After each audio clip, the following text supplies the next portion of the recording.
In this movie, I wanted to show how I went about removing the burrs from the saddle square I've made. The burrs have already been removed on this one, but I felt it wouldn't hurt to, say, mimic how I went about doing that.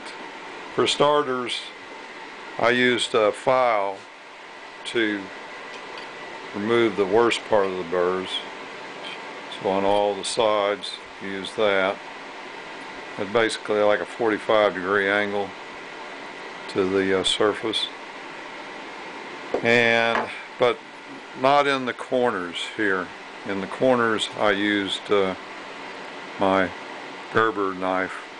It's got a razor blade, and used it to cut the burrs away. And that worked out nice. I liked how that turned out.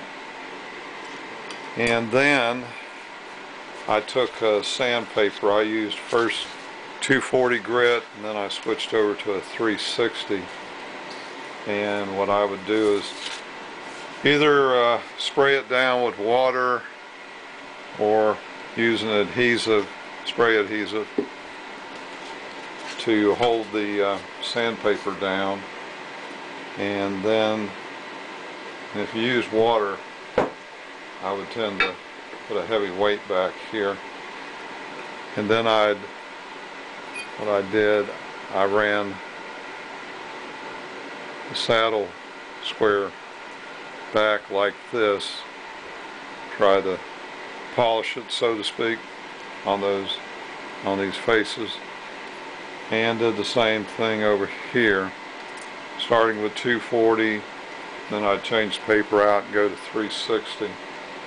Then after that, I'd check, and you'd tend to get some small burrs on the two sides, and I would use the 240 and 360, and I would go across to that 45-degree angle, and the width of this is such that you can go across the whole leg of the saddle square, each one, since it's a 1.5 by 1.5 block of wood holding the sanding paper.